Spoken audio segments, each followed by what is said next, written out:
Hola, ¿qué tal? Bienvenidos a nuestra clase de Biblia. Hoy vamos a tener la reflexión y la lectura del capítulo 26, 25 y 26 de Hechos de los Apóstoles. Vamos a meditar en la palabra de Dios, en cómo se fue constituyendo la iglesia y qué es lo que nos pide hoy el Espíritu Santo a la iglesia de hoy. Vamos a estar también unidos en espíritu y en verdad al sínodo que hay en Roma, el sínodo eclesial que el Papa está teniendo con representantes de todas las diócesis del mundo, tanto clérigos como laicos, y pedimos al Espíritu Santo que nos vaya guiando a la iglesia de hoy para responder a los nuevos desafíos y adecuar el Evangelio, como decía San Juan Pablo II, con nuevo ardor, con nuevas expresiones, con un nuevo entusiasmo, un nuevo lenguaje, de tal manera que lleguemos al hombre de hoy. No porque vayamos a cambiar el Evangelio es el mismo, Jesucristo es el mismo ayer, hoy y siempre, nos dice la lectura en Hebreos, y pues nosotros queremos estar en comunión con la iglesia, con el Papa, con los obispos. Queremos ser fieles a Dios y fieles al hombre de hoy, fieles a la iglesia y pues buscar siempre discernir los signos de los tiempos. Vamos a iniciar con la oración. Aurorita, por favor. En el nombre del Padre, del Hijo, del Espíritu Santo. Amén. Glorioso San Lucas, tú que inspirado por el Espíritu Santo, escribiste el Evangelio de nuestro Señor Jesucristo y nos comunicaste el nacimiento de la Iglesia en el libro Hechos de los Apóstoles. Intercede por nosotros ante Dios nuestro Señor, para que seamos dignos de predicar con valentía la palabra de Dios, invocando en voz alta al Espíritu Santo. Que cada uno imitemos a María, para alcanzar y alegrarnos en el Señor, nuestro Dios y Salvador, y aprender también de ella a ser comunidad que ora con un solo corazón y una sola alma, como los primeros cristianos de la mano de San Pedro y San Pablo, por Jesucristo nuestro Señor. Amén. Amén. Oscar. Hechos de los Apóstoles, capítulo 25. 3 días después de haber llegado a la provincia, subió Festo de Cesarea a Jerusalén. Los sumos sacerdotes y los principales de los judíos le prestaron acusación contra Pablo e insistentemente le pedían una gracia contra él, que le hiciera trasladar a Jerusalén mientras preparaban una celada para matarle en el camino. Pero Festo les contestó que Pablo debía estar custodiado en Cesarea y que él mismo estaba para marchar allá inmediatamente. Que bajen conmigo, les dijo, los que entre vosotros tienen autoridad, y si este hombre es culpable en algo, formulen acusación contra él. Después de pasar entre ellos no más de 8 o 10 días, bajó a Cesarea y el día siguiente se sentó en el tribunal y mandó traer a Pablo. Así que éste se presentó rodeado de los judíos que habían bajado de Jerusalén, presentando contra él muchas y graves acusaciones que no podían probar. Pablo se defendía diciendo, yo no he cometido falta alguna ni contra la ley de los judíos, ni contra el templo, ni contra el César. Pero Festo, queriendo congraciarse con los judíos, preguntó a Pablo, ¿quieres subir a Jerusalén y ser ahí juzgado de estas cosas en mi presencia? Pablo contestó, estoy ante el tribunal del César, que es donde debo ser juzgado. A los judíos no les he hecho ningún mal, como tú muy bien sabes. Sí, pues soy reo de algún delito o he cometido algún crimen que merezca la muerte, no rehúso morir por sí en eso de que estos me acusan, no hay ningún fundamento. Nadie puede entregarme a ellos, apelo al César. Entonces Festo deliberó en el consejo y respondió, has apelado al César irás. Pasados algunos días, el rey Agripa y Berenice vinieron a Cesarea y fueron a saludar a Festo. Como pasaban ahí bastantes días, Festo expuso al rey el caso de Pablo. Hay aquí un hombre, le dijo, que Félix dejó prisionero. Estando yo en Jerusalén, presentaron contra él acusación los sumos sacerdotes y los ancianos de los judíos, pidiendo contra él la sentencia condenatoria. Yo le respondí que no es costumbre de los romanos entregar a un hombre antes de que el acusado tenga ante sí a los acusadores y se le dé la posibilidad de defenderse de la acusación. Ellos vinieron aquí juntamente conmigo. Sin dilación, me senté al día siguiente en el tribunal y mandé a traer al hombre.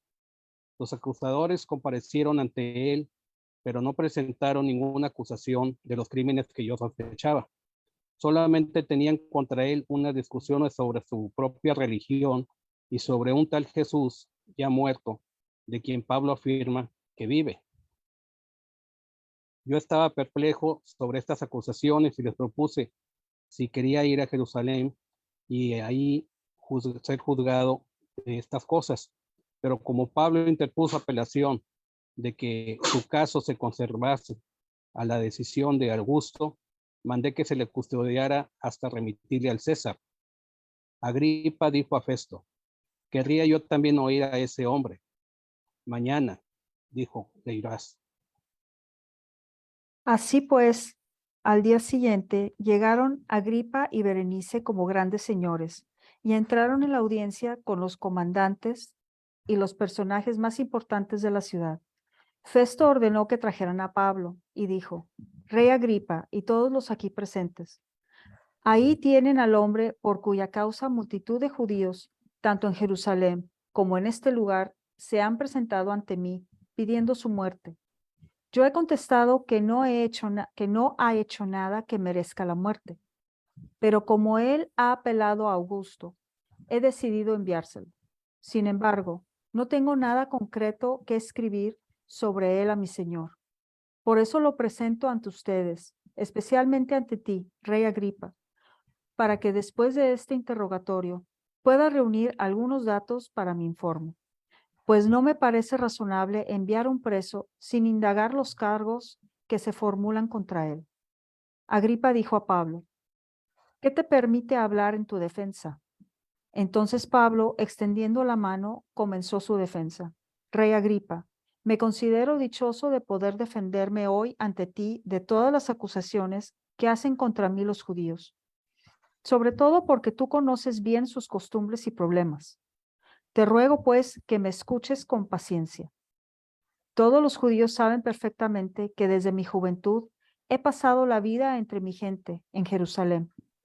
Ellos me conocen hace ya mucho tiempo y si quieren, pueden atestiguar que viví como fariseo, el partido más riguroso de nuestra religión.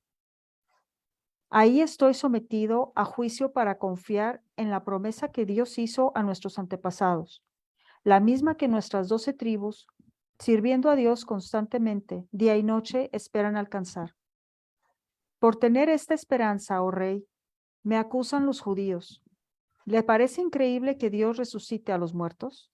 Es cierto que yo también me creí en el deber de combatir con todas mis energías la causa de Jesús de Nazaret.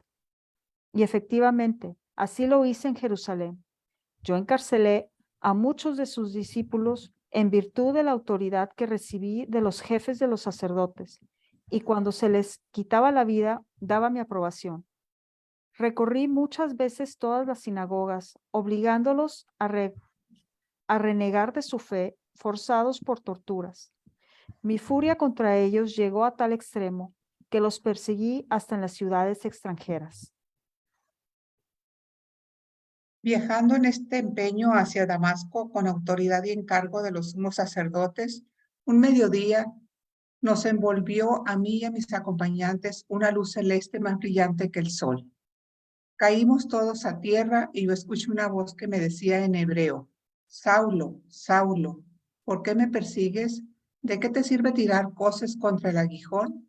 Pregunté, ¿quién eres, Señor? Y el Señor respondió, soy Jesús, a quien tú persigues. Ponte en pie, que para esto me he aparecido a ti, para nombrarte servidor y testigo que me has visto y de lo que te haré ver. Te defenderé de tu pueblo y de los paganos a los que te envío. Les abrirás los ojos para que se conviertan de las tinieblas a la luz, del dominio de Satanás a Dios, y para que reciban por la fe en mí perdón de los pecados y su parte en la herencia de los consagrados.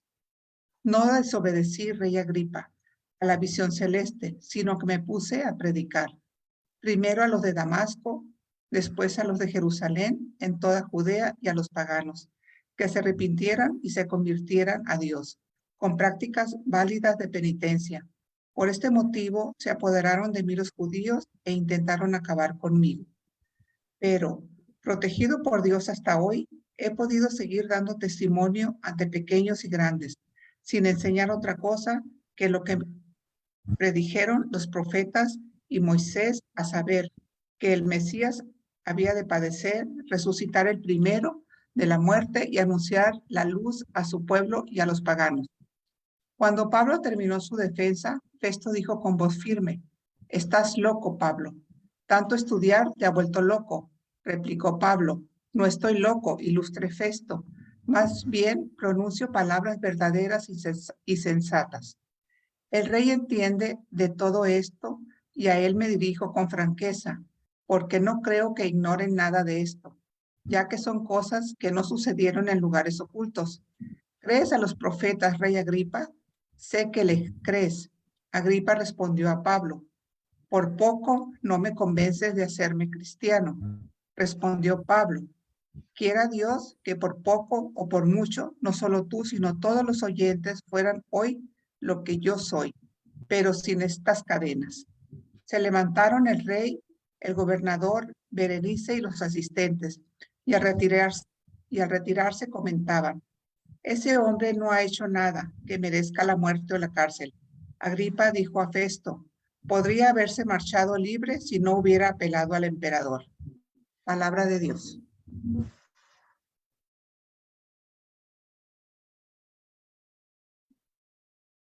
Muchas gracias.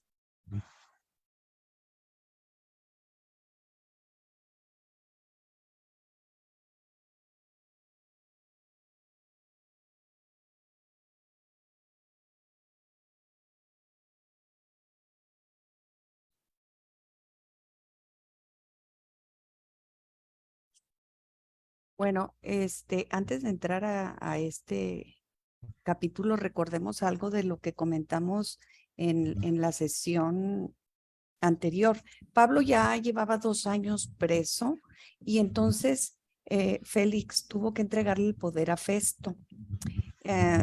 Le entregó como una bomba de tiempo porque Festo no sabía qué hacer. Era un judío a quienes sus mismos paisanos querían asesinar y además era un ciudadano romano y no sabía qué hacer con él, porque si lo liberaba se hacía un alboroto por parte de los judaizantes y tampoco lo podía tener preso sin ninguna acusación, porque esto representaría un problema. Entonces, en esos momentos, Pablo lo que se le ocurre hacer, y probablemente porque precisamente era lo que el Señor le había indicado, que de alguna manera tenía que llegar a Roma, apela a su ciudadanía para que entonces fuera juzgado por el César. Dice, en este pasaje, vemos cómo sin duda el Espíritu Santo inspira a Pablo la decisión de negarse a ser juzgado en Jerusalén, pues nunca hubiera llegado al juicio, ya que sus enemigos lo hubieran matado en el camino, sino apelar al César para ser llevado a Roma, en donde Jesús le anunció que daría testimonio. El proceso contra Pablo avanza cada vez más hacia su desenlace. Festo parece estar resuelto a liquidar rápidamente el caso. Poco es lo que sabemos de Festo. Se le presenta como un funcionario consciente de su deber imparcial y que piensa con objetividad. Y como tal, aparece también en nuestro relato. Cuando con motivos de la toma de posesión de su cargo hizo una visita a Jerusalén, los jerarcas judíos, principalmente los sumos sacerdotes, saduceos, inmediatamente lo apremiaron con la petición de que enviase de nuevo a Pablo a Jerusalén, lo cual prueba una vez más que el odio contra el prisionero no se había mitigado ni siquiera al cabo de un bienio de arresto preventivo. De una vez, los judíos le hacían la petición que para ellos era la más urgente de todas. Querían que esto fuera uno de los primeros actos oficiales de Festo. Festo entendía que por causa de las quejas de los judíos, Félix había sido depuesto y que para tener buenas relaciones con ellos le convendría concederles su petición. Los judíos querían convencer al juez de que fuera partidario de ellos. ¿Qué clase de juez permitirá que la gente presente su caso contra algún individuo antes de que éste tenga un juicio imparcial? Dice, ¿quieres subir a Jerusalén y allá ser juzgado de estas cosas delante de mí? Esto es lo que los judíos pedían. En el versículo 3 comentamos esto. Dice, esta pregunta de Festo claramente indicaba la inocencia de Pablo, porque si lo hubiera encontrado culpable de los cargos, ¿por qué hablar de subir a Jerusalén? Si Pablo hubiera sido culpable de los cargos, ahí mismo, en Cesarea, Festo lo habría condenado. El problema aquí con Festo es que no se sentía capacitado para solucionar ese problema, porque no conocía las cuestiones religiosas de los judíos, pero el rey Agripa sí. Hablando o recordando en qué consistía la ciudadanía romana y por qué Pablo apeló al César. Dice, era una posición social privilegiada en relación con las leyes, estatus social, propiedad y acceso a posiciones de gobierno que se otorgaba a ciertos individuos a lo largo de la historia de la antigua Roma. Pablo es ciudadano romano. Acaba de una vez con las reflexiones del procurador. Interpone apelación al Tribunal Imperial de Roma. De él quiere oír su sentencia. Una vez más, se había dirigido personalmente al procurador, rechazando todos los cargos formulados por los judíos. Sus palabras son emocionantes. No quiere sustraerse al castigo de la justicia.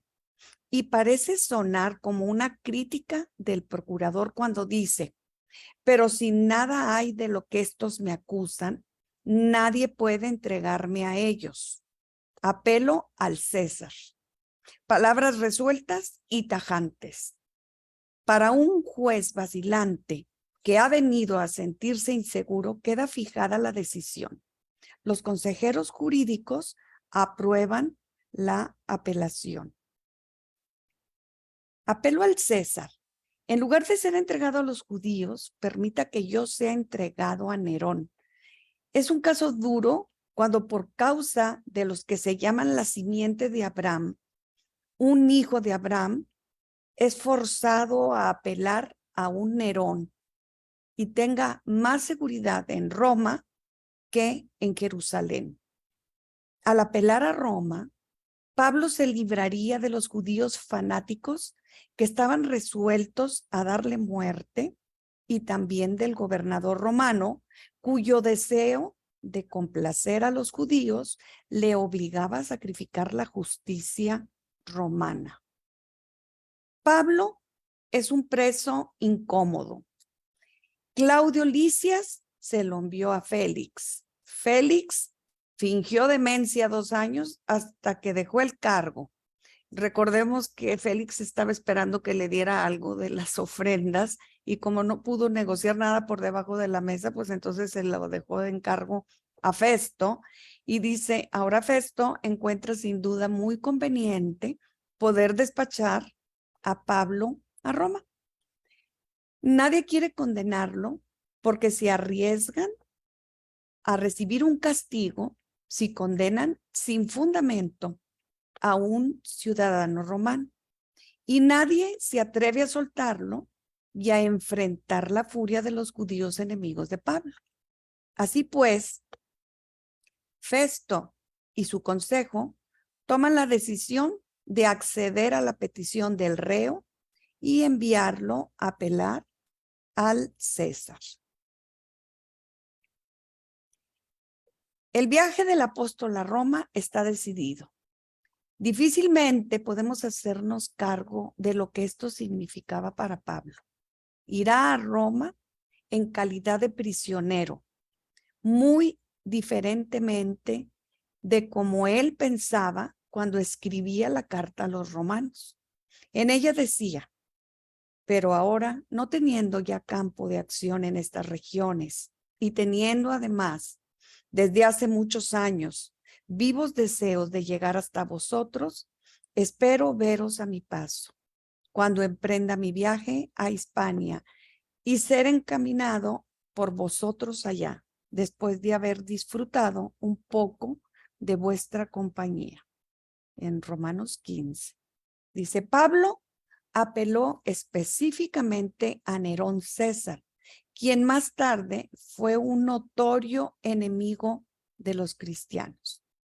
Pero los primeros 5 años de su reinado, bajo la influencia de buenos hombres a su alrededor, Nerón fue considerado como un rey justo y sabio. En este momento, Pablo no tenía razón para creer que Nerón sería anticristiano. Según la ley romana, no podía retenerse a un prisionero más de 2 años sin juicio. Si no se dictaba sentencia, lo tenían que dejar libre automáticamente. Pero en un abuso de poder, como venganza por no haber aportado lo que él esperaba, Félix dejó a Pablo prisionero. Entonces Agripa dijo esto, también quisiera oír Agripa le dijo a Festo, yo también quisiera oír a ese hombre. Por supuesto que la fama de Pablo ya la conocería todo el mundo, ¿verdad? Dice, estamos hablando del bisabuelo, con él se va a terminar o se terminaría la dinastía de los herodianos. Dice, el bisabuelo de este rey Agripa había tratado de matar a Jesús cuando niño. Su abuelo había mandado decapitar a Juan el Bautista. Su padre había martirizado al primer apóstol Santiago. Ahora Pablo estaba delante del siguiente en la línea de los Herodes, Herodes Agripa. Agripa no tenía jurisdicción en el asunto, sin embargo, podría tener una gran influencia sobre Festo. Berenice era hermana de Agripa y también de Drusila, quien era esposa de Félix. O sea, todos eran conocidos y quedaba el asunto en familia. Dice el rey Agripa II, cuyo nombre completo era Marco Julio Agripa II. Dice, de los versículos 23 al 27, dice, el Señor dijo a Ananías acerca de Saulo de Tarso, instrumento escogido me es este, para llevar mi nombre en presencia de los gentiles y de reyes y de los hijos de Israel. Esto lo leímos desde la primera aparición de San Pablo en los Hechos, en el libro de los Hechos, que fue en el capítulo 9. Dice, ahora se cumplen esas profecías. Con este relato, la completa inocencia del apóstol resalta con impresionante claridad.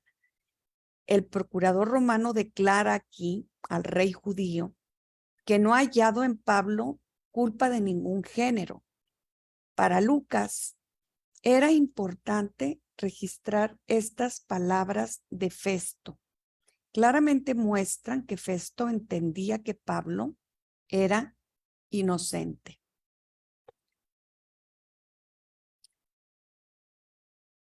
El discurso de Pablo ante el rey Agripa, que vendría a ser el último. Dice, se trata del último discurso del libro de los Hechos, en donde Pablo narra por tercera vez, ya lo habíamos leído en el capítulo 9, como dijimos ahorita, en el 22, y ahora en este capítulo 23. Dice, narra por tercera vez su conversión y vocación, y va a mostrar que su vida presente es la consecuencia de su identidad judía y que nunca rompió con sus raíces.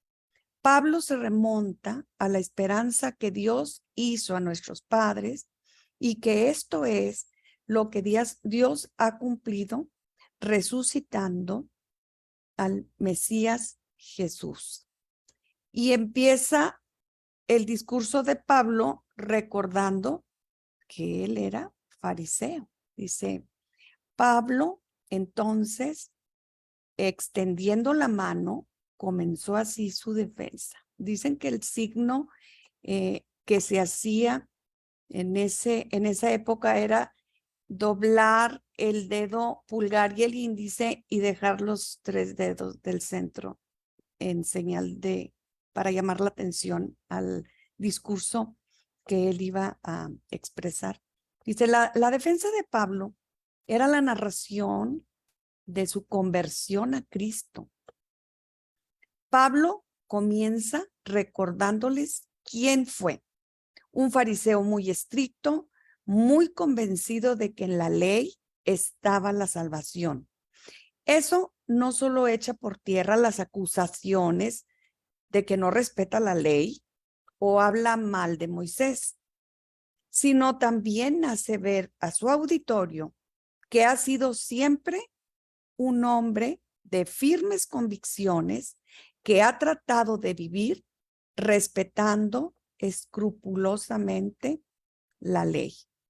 Y también empezó a hablar acerca de sus inicios en la persecución de los nazarenos, ¿verdad? De los seguidores de Jesús de Nazaret. Dice, narra su vida de cruel perseguidor de los cristianos y sigue su testimonio sobre su cambio radical.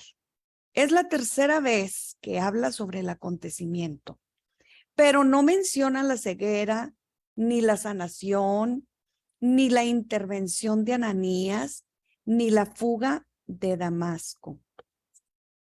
En esta ocasión, él va a dar más importancia precisamente a dar testimonio de que él vio vivo al Mesías. Y entonces, eso fue lo que hizo que entendiera, tomando en cuenta lo escrito en las Escrituras, que era el Mesías y el Salvador. Dice, después, la ceguera de los gentiles, pues habiendo conocido a Dios, no le glorificaron como a Dios, ni le dieron gracias, sino que se envanecieron en sus razonamientos y su necio corazón fue entenebrecido. Dios, que mandó que de las tinieblas resplandeciese la luz, es el que resplandeció en nuestros corazones para iluminación del conocimiento de la gloria de Dios en la faz de Jesucristo. Su testimonio siempre es el mismo. Jesús, el primer resucitado de entre los muertos, es ahora luz universal, sin distinción para judíos y paganos. Recordemos que San Pablo en el encuentro, en su conversión en el camino a Damasco, precisamente iba a seguir persiguiendo a los que huyeron en un principio de Jerusalén, y ahí Satanás quedó muy contento porque pensó que se había desbaratado, y sin embargo esto sirvió para que creciera la expansión del cristianismo, ¿verdad? Dice, ese término que está ahí, que a lo mejor nosotros como que no nos queda claro, el dar coces contra el aguijón.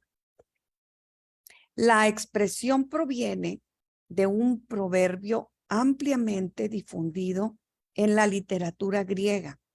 La metáfora alude al buey que, uncido al arado o al carro, lanza coces contra la vara provista de un aguijón de acero con que el amo lo estimula a apurar el paso, pero sin lograr otro resultado que herirse las patas.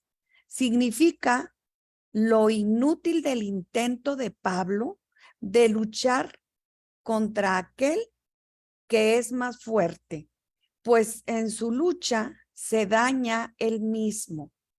Es inútil resistirse a Dios, tratar de sacarle la vuelta.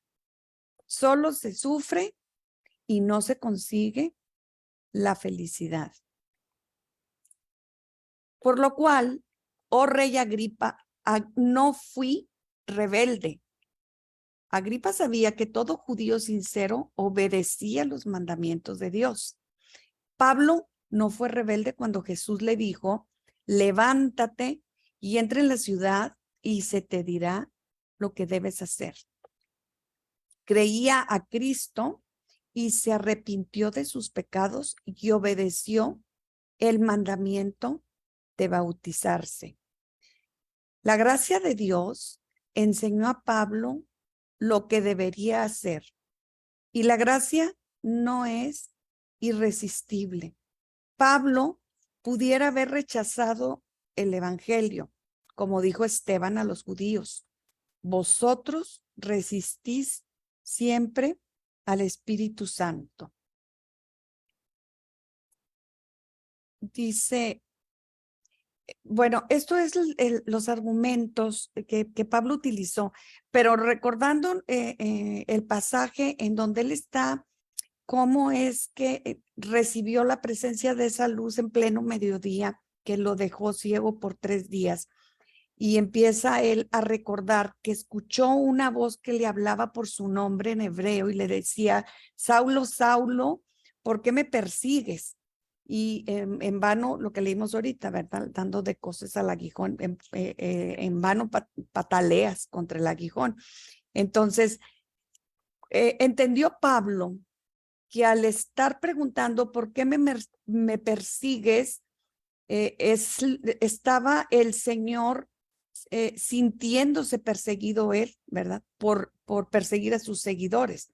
Entonces, se dio cuenta que el Mesías lo necesitaba como siervo y como testigo, que es precisamente la misión que Pablo tendría, a la que fue encomendado. Déjame ver si no me brinqué uno. Dice, aquí está. Por causa de esto, en el versículo 21 de ese capítulo 26, los judíos prendiéronme en el templo, intentaron matarme. Los judíos querían matar a Pablo porque él predicaba que las escrituras enseñan que el Mesías había de sufrir, que Jesús de Nazaret era el Mesías que había de venir, que por medio de Cristo y su cruz, los judíos podían ser salvos y de esta manera demostrar que verdaderamente eran hijos de Abraham y que los gentiles pueden ser salvos y llegar a ser hijos de Dios e hijos de Abraham y gozar de todos los honores y privilegios de hijos sin llegar a ser judíos por medio de la circuncisión. Por eso los judíos le aborrecían y querían darle muerte. Pablo estaba consciente de la ayuda de Dios cuando fue apedreado en Listra, cuando fue encarcelado en Filipos, cuando fue llevado ante el tribunal en Corinto y cuando los judíos alborotaron las ciudades de Tesalónica, Berea, etcétera. Dice, sin duda, recordaba siempre las palabras consoladoras del Señor. No temas, sino habla y no calles, porque yo estoy contigo. ten ánimo, Pablo. Eso fue lo que comentamos en la sesión anterior, ¿verdad? Que en los momentos más difíciles y en los que él pudiera estar desanimado, el Señor siempre estuvo acompañándolo y se le manifestaba para seguir animándolo a seguir con la misión. Dice, Pablo finalmente se convirtió, ¿verdad? Y entendió que Dios quería que también les abriera los ojos a los gentiles como lo hizo con él y certificaba que Jesús estaba vivo. Así es que para Pablo no había duda que Jesús era el Mesías. Dice en el versículo 24, dice, diciéndole estas cosas en su defensa, Festo a gran voz dijo, estás loco. Las muchas letras te vuelven loco. Festo le escuchaba porque no tenía cosa cierta que escribir acerca de Pablo a su señor, el emperador. Festo tuvo que formular una carta para Roma especificando algún cargo contra Pablo, pero a estas alturas no tenía esperanzas de poder hacerlo. Y para él estas cosas que Pablo decía solamente pudieran proceder de un cerebro enfermo. Festo creía que era un hombre muy inteligente, pero cuando hablaba de la resurrección de Cristo, pensaba que estaba loco. Si Pablo hubiera estado loco, el caso automáticamente habría terminado a pesar de la apelación de Pablo al César.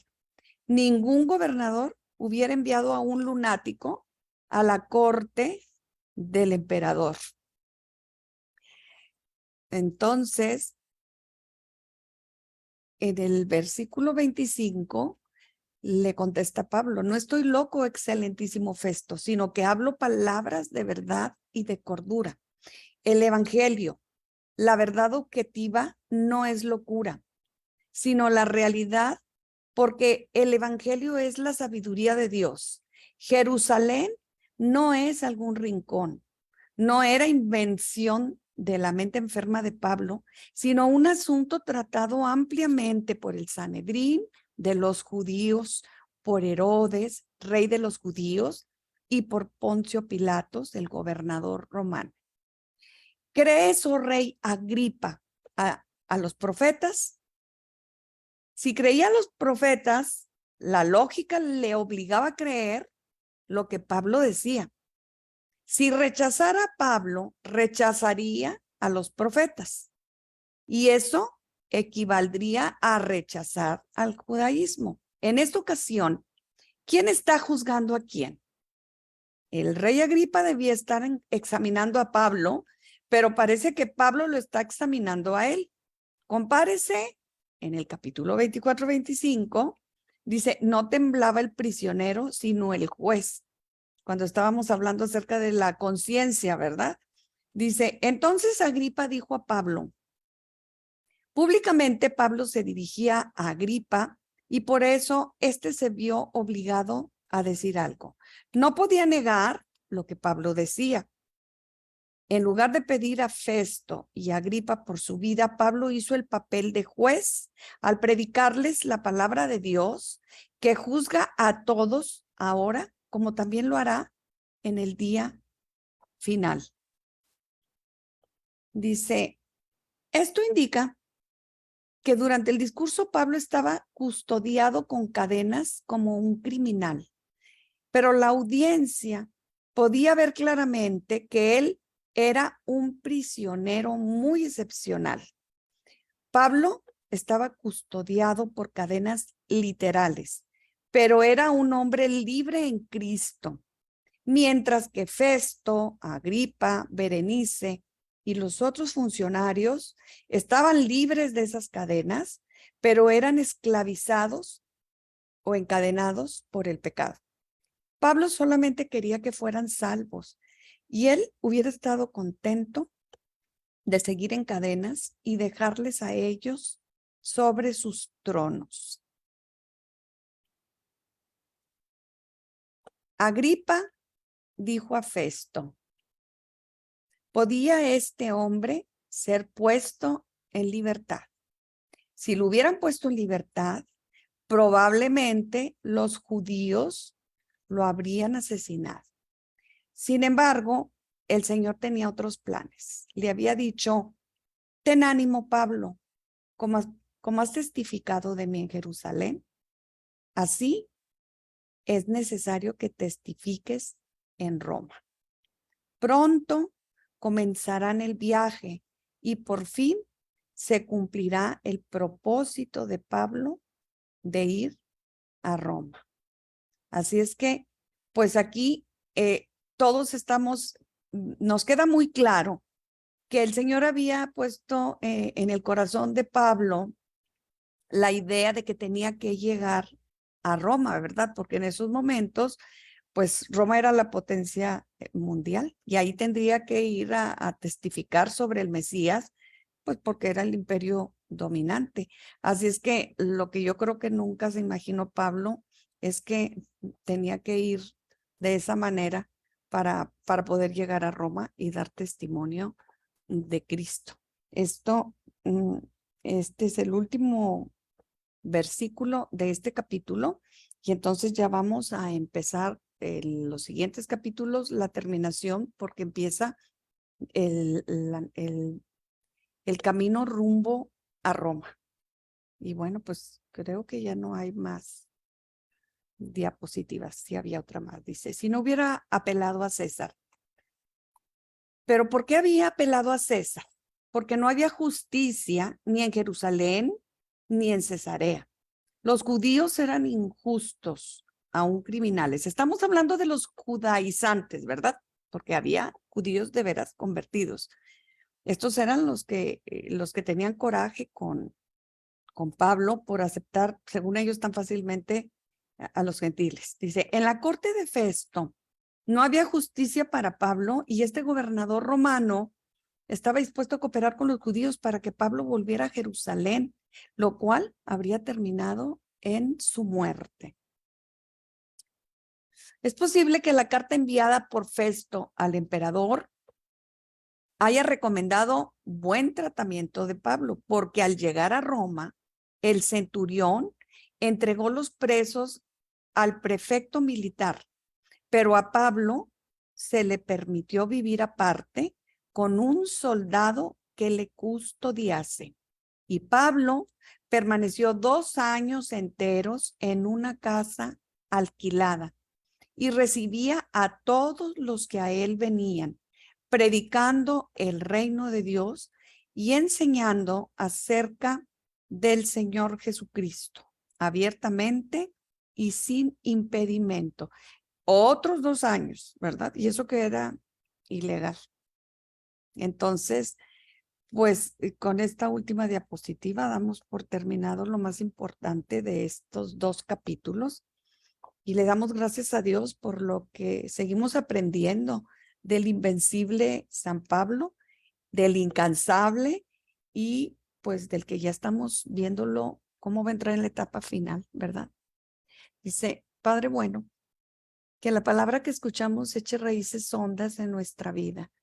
Ayúdanos a construir cimientos fuertes para nuestra fe, que edifiquemos toda nuestra vida sobre la roca firme de tu palabra. Enséñanos a hacer silencio para escuchar tu voz, que nuestros frutos sean generosos conforme a los dones que nos has regalado para el bien de todos. Amén. Amén. Amén. Muy bien, felicidades. Muy Muy bonita explicación, profesora Sedalia, Amaya. Excelente, excelente. Muchos detalles que a veces se nos pasan en la lectura que tenemos en la liturgia que nos presenta el libro de Hechos de los Apóstoles, y qué bonito es aquí irlo desmenuzando poco a poco para irlo entendiendo, comprendiendo la vida de los apóstoles, ¿verdad? Y especialmente de Pedro y Pablo, y pues ver cómo dieron testimonio con su vida y con su muerte, ¿verdad? Con su apostolicidad. Y pues saber preguntas, comentarios, aclaraciones que aprendimos en estos 2 capítulos. 25 y 26. ¿Quién dijo yo?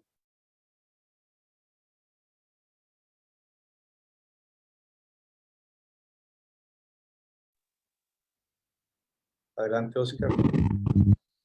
Lo que se puede ver aquí es de que negaban ¿cómo dicen? Que Jesús fuera el Mesías, los judíos. Y después de tantos años siguen en lo mismo. O sea, no hay religión más necia que los judíos, yo creo. Porque siguen esperando al Mesías ellos. Porque siempre negaron que Jesús fuera el Mesías, no lo querían aceptar. Y al no aceptarlo, pues no tienen la salvación que está ofreciendo Jesús. Y la tenacidad de Pablo para aguantar tantas insultos, desaires de parte de estas gentes, viendo que era un líder de soldados. No creo que tuviera el carácter tan facilito el apóstol. O sea, tuvo que saber dominarse, tener temple, para no contestarles como acostumbraba a contestarles. Porque si recibió un insulto cuando era soldado, ya te imaginas lo que les haría al que le insultaba. Lo desaparecía. Entonces tuvo que aprender a tener temple y a controlarse por amor a la palabra de Dios. Es una buena enseñanza de parte de él también a eso. Es todo. Muy bien, gracias. Qué amable.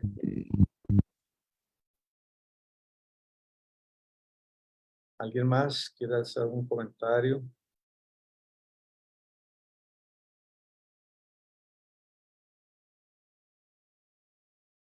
Pues se cumplen las profecías, ¿verdad?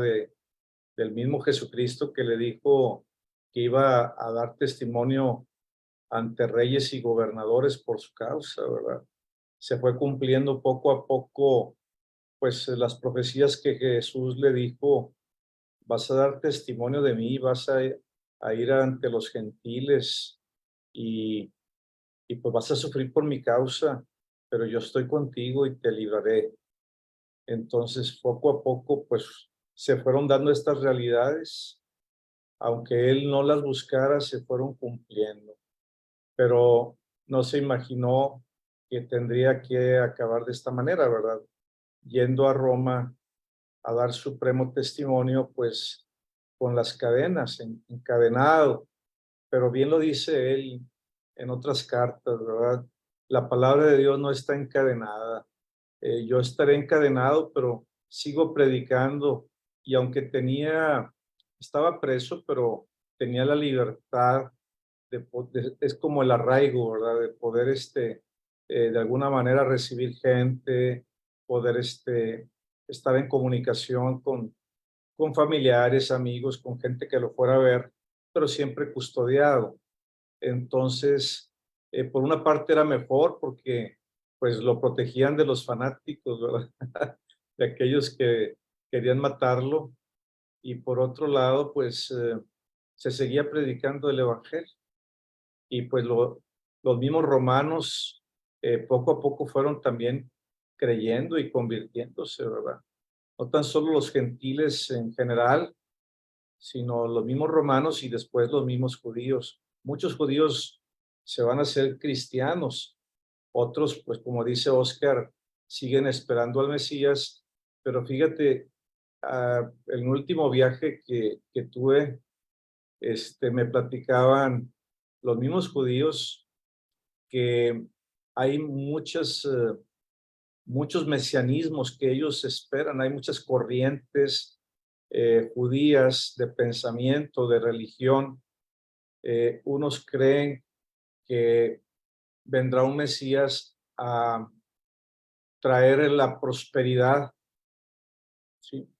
La prosperidad material, y aquí mismo es el cielo, aquí mismo será los cielos nuevos y la tierra nueva. Otros creen que va a ser en el cielo. Otros tienen la idea de un Mesías como tipo gobernante, ¿verdad? Mesiánico político. Son diferentes conceptos que tienen ellos y que, pues, pudiéramos nosotros decir que son fanáticos o están enajenados o que son duros a recibir a Jesús. Pues sí, pero pues es un proceso de conversión, ¿verdad?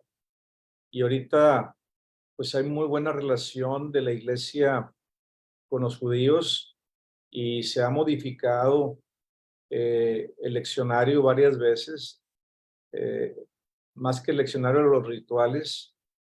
En el leccionario ya no se va a decir Yahvé por respeto a ellos, ahora se va a decir el Señor Adonai para no estar en conflicto en ese aspecto. Antes, en el Viernes Santo, en el ritual de Semana Santa, se decía los pérfidos judíos que mataron a Cristo, ¿verdad? Entonces, del Concilio Vaticano II para acá, de hace 60 años, se modificó y se quitó esa frase para tener una buena relación con los judíos y también con los romanos, porque nosotros decíamos es que los romanos y los judíos mataron a Cristo. Y entonces la iglesia muy caritativa y prudentemente para empezar un nuevo trato y una nueva pues relación con los pueblos. Entonces comenzaron los papas a hablar de que el pecado del hombre, la soberbia del hombre y la negación del hombre a Dios es lo que realmente mata a Cristo, ¿verdad? Y el anticristo, más que un ser, es una situación del mismo hombre y podemos ser anticristianos los que cometamos faltas o hagamos el mal al prójimo o vivamos en pecado o sigamos en esa ceguera espiritual o también ofendamos a Dios o no le hagamos caso a Dios. Entonces, ya se amplió el concepto de pecado y de anticristo y quién mató a Cristo. Pues a lo mejor si nos hubiera tocado a nosotros en nuestro tiempo, también lo hubiéramos crucificado. No sabemos a qué postura hubiéramos tomado, ¿verdad? Entonces, ahorita la iglesia ha tenido una nueva percepción de lo que debe ser la iglesia ante las naciones. Debe ser signo e instrumento de unión con Dios y entre todos los seres humanos. La iglesia ha comprendido su papel que va más allá de la misma iglesia católica. Sí, no tan solo tiene que velar por el alimento espiritual hacia adentro de la iglesia, sino tiene que ser luz de las naciones. Y así se llama la primera constitución dogmática sobre la iglesia, Lumen Gentium.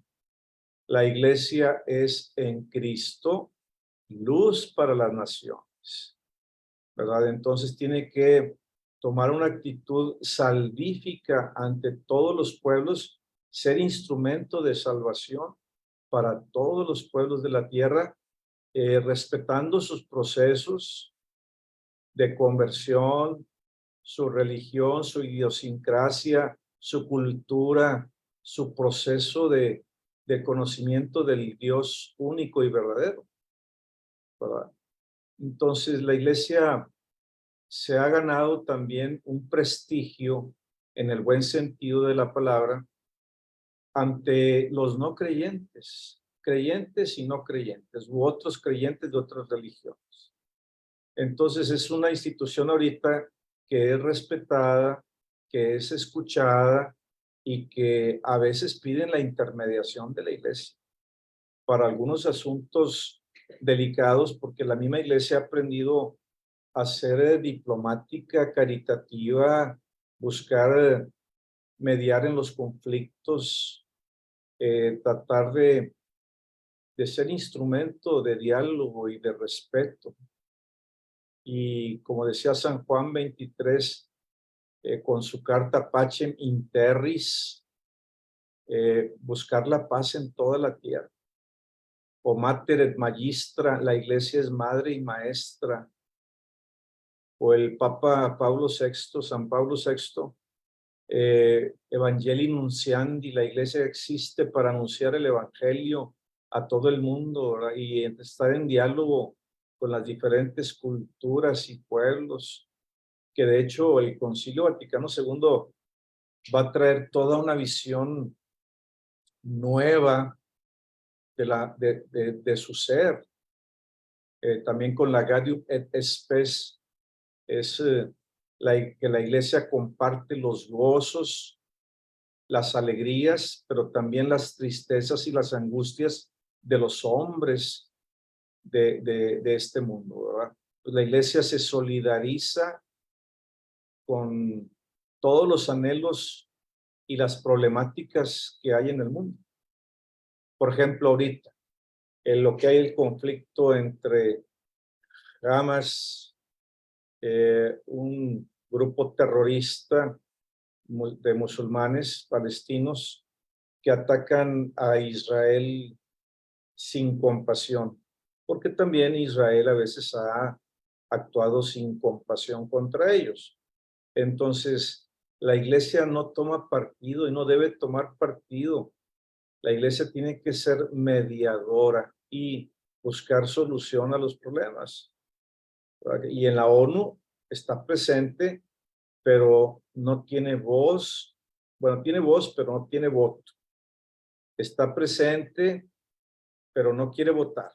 No quiere votar para ser precisamente una voz de unidad, una voz que dé una luz, ¿verdad? Pero tratar de fomentar la unidad entre todos los pueblos de la tierra, ¿verdad?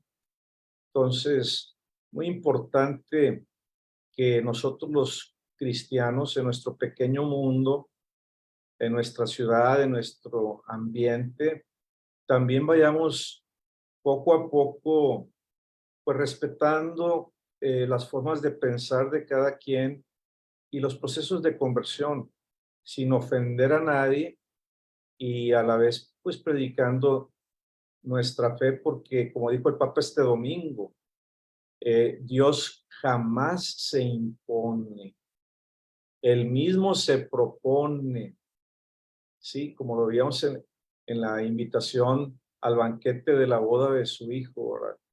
Vayan e inviten.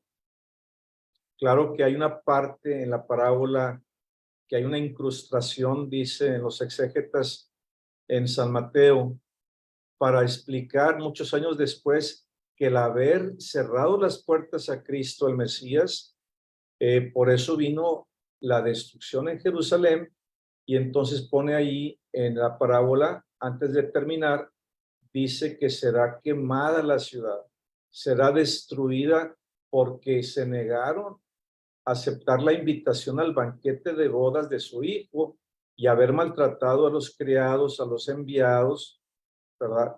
Y el rey, pues de tener una actitud abierta y pacífica, de repente da un cambio ahí muy brusco, para que nos pudiera atemorizar y como que qué pasó con la parábola, ¿verdad? Venía muy bonita la invitación y vuelve a invitar y que ya mandó matar al becerro gordo y todo.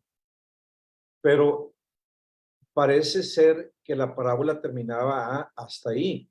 Luego se le agregó para poder San Mateo explicar por qué la destrucción de Jerusalén en el año 70. Sí, porque él escribió su evangelio un poco más despuesito. Entonces él dice, pasó eso por haber rechazado a Cristo. Yo creo que Oscar hubiera sido otro Mateo, San Mateo, que les diría a los judíos, por haber matado a Cristo les pasó lo que les pasó, ¿verdad? Vino el derrumbe y la ciudad atacada. La ciudad, dicen que es la ciudad que ha sido más atacada destruida 36 veces y reconstruida 37 veces. Fíjense, es la ciudad del mundo que más ha sufrido, y pobre Jerusalén, sede de las tres grandes religiones monoteístas, ¿verdad? Los musulmanes, los judíos y los cristianos, que dices tú, ¿cómo es posible?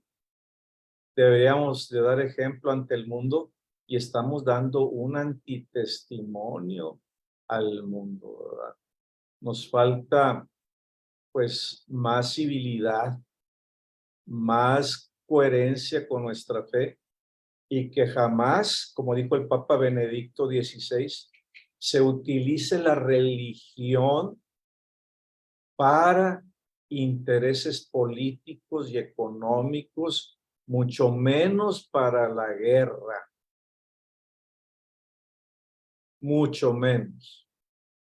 Y hay muchos grupos guerrilleros que son fundamentalistas, que interpretan pues la religión como pues hacer justicia aquí en la tierra. Y Jesucristo dice, pues no, esa la hace Dios.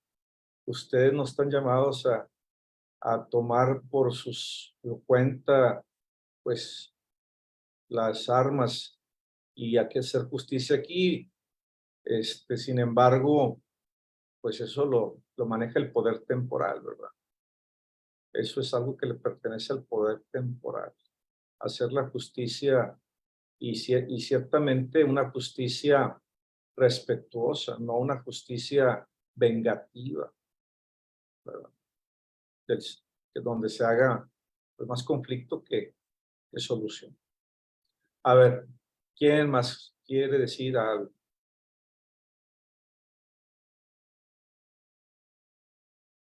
Con toda confianza. Son bien preparados ustedes. Los conozco, las conozco a todos y a todas. A ver, comenten algo. Sandrita Lomelí, Edelmira, Aurorita, profesora, Oscar. A ver, Edelmira. Pues yo nada más me llama la atención de cómo Pablo creía que iba a ir en otro plan, pues en su carta que decía hasta como, como que le iban a abrir el camino los romanos y pues sí se lo abrieron, pero en otra forma, ¿no? Encadenadito.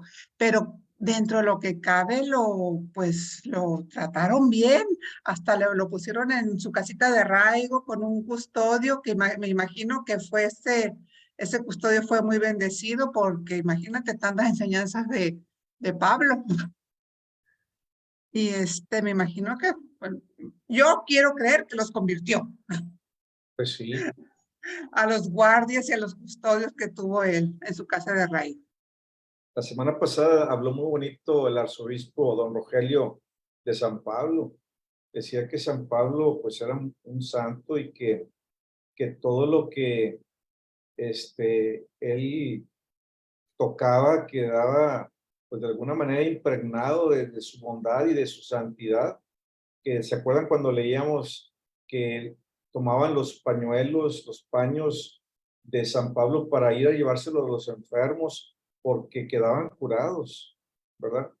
Y de San Pedro con la pura sombra con la que pasaba quedaban curados por el poder de Cristo resucitado a través de ellos, ¿verdad? El señor arzobispo, si pueden escuchar el audio, el video que hizo la semana pasada, habla bellísimo, bellísimo de San Pablo. Y sí, pues los carceleros, pues cuando tienen a un personaje de esta talla, pues claro, claro que contagian. Cuenta el cardenal Bantuán cuando estuvo preso en Corea del Norte, creo.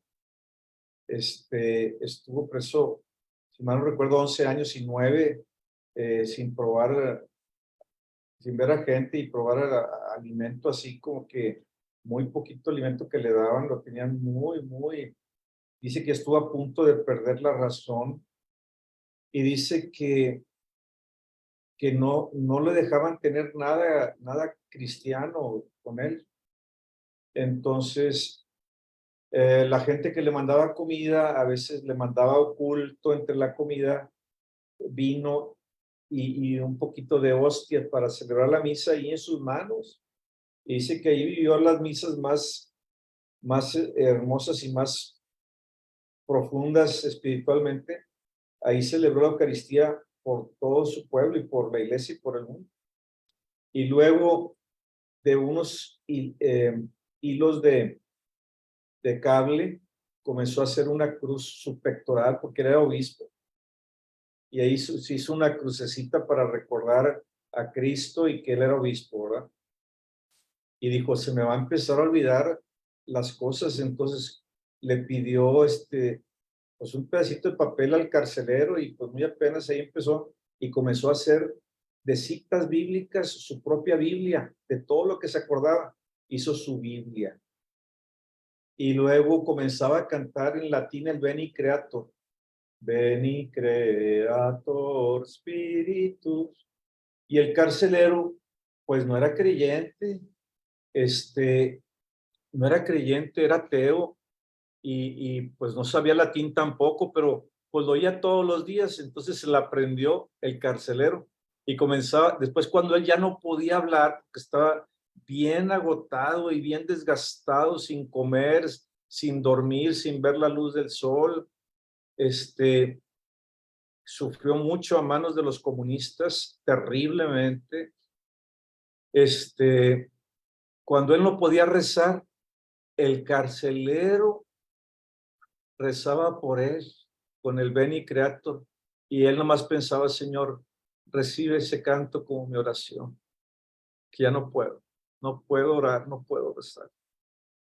Y entonces el carcelero le estaba sirviendo de instrumento para orar, y pues contaba tantos testimonios que tuvo en la cárcel, como San Pablo, y está en proceso de canonización, ya murió, vino a darnos un retiro aquí a Monterrey a los sacerdotes, y luego le dio cáncer, era un vietnamita, conocía a un sobrino de él, bueno, lo conocía a él primero y luego a un sobrino que fue legionario de Cristo, estaba en Cancún, un sobrino de él, un sobrino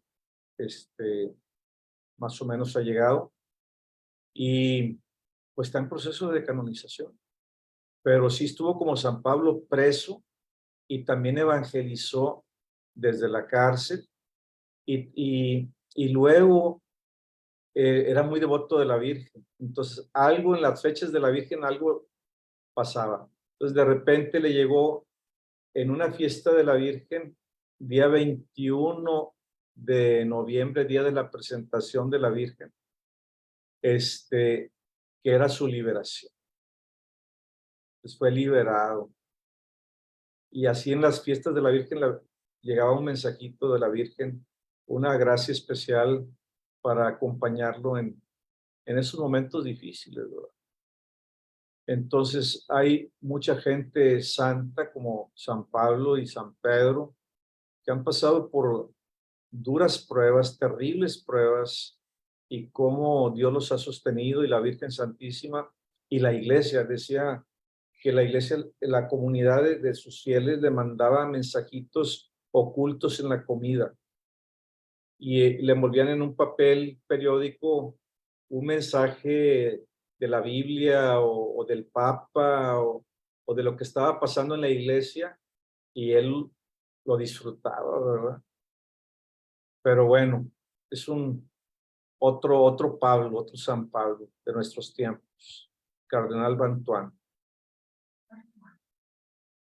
Ojalá puedan leer su vida, está muy, muy bonito.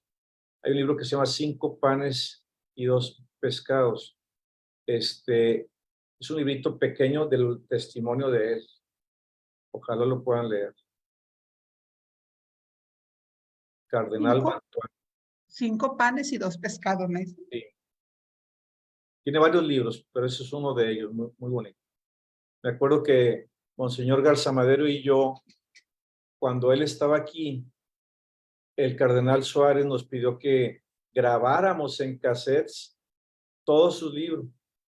Y entonces íbamos alternando la voz, Monseñor Garzamadero y yo, cuando éramos vicarios de Fátima, aquellos años. Entonces, se le repartió a todo el presbiterio de Monterrey y presbiterio del noreste de la República que vinieron al retiro. Yo creo que seríamos algunos 1,000 o 2,000 sacerdotes en la Basílica de Guadalupe, aquí de Monterrey, y se les regaló al final de los ejercicios que nos dio unos ejercicios muy bonitos, en una caja llena de cassettes del audiolibro del cardenal Bantois. Muy bonito. Bueno, pues San Pablo, como dijo, ¿quién dijo? Dijo Arcedalia, que era un grande, un invencible, me acordé ahorita de los panoramas del gobernador, un imparable. Pues sí, un imparable San Pablo, ¿verdad? Imparable, es un gran, pues le dicen, la tradición de la iglesia le llama el apóstol con mayúscula, ¿verdad? El doctor de los gentiles, el doctor de la gentilidad, el experto en tratar temas pues delicados ante diferentes pueblos, ¿verdad? Con mucha inteligencia espiritual, dirimía los asuntos delicados, ¿verdad? Con exquisita caridad e inteligencia, ¿verdad? Para que no tuvieran de qué valerse, pues, para atacarlo a él y para desacreditar su ministerio, ¿verdad? Que es lo que a veces quieren los enemigos de la iglesia, desacreditar al ministerio apostólico. Muy bien. Bueno, pues muchísimas gracias. No nos falta una clase, yo creo, ¿verdad? En la siguiente clase, si Dios quiere, ahí hacemos una síntesis y ojalá puedan estar alguien más. Y al final de la clase, ya que salgamos de las redes sociales, nos quedamos nosotros al final para ponernos de acuerdo y tener una convivencia y festejar a todos los que cumplieron años, especialmente a Aurorita y a todos, pero también convivir y dar gracias a Dios, a ver si podemos estar en una misa y luego tener una convivencia todos, ojalá los de este grupo de Hechos de los Apóstoles, pero también a ver si podemos, Sandra Lomelí, pues juntar también a ver si se puede el otro grupo de la Biblia que empezamos con el Evangelio también de San Lucas y que fue también muy bonito, muy padre, aunque a veces entraban unos y salían, pues lo importante es convivir, porque somos dos grupos de amigos muy bonitos, amigos de Dios, amigos de Cristo y pues miembros de la iglesia. Que Dios los bendiga a todos, la bendición de Dios Todopoderoso, Padre, Hijo y Espíritu Santo, descienda sobre ustedes y permanezca para siempre. Amén. Amén. María, Madre de la Iglesia, ruega por Ruega nosotros. por nosotros. Que pasen buenas noches. Mañana es día de San Lucas, ¿eh? Mañana es día de San Lucas. Felicidades a todos. Gracias, buenas noches. Gracias, buenas noches. Buenas noches.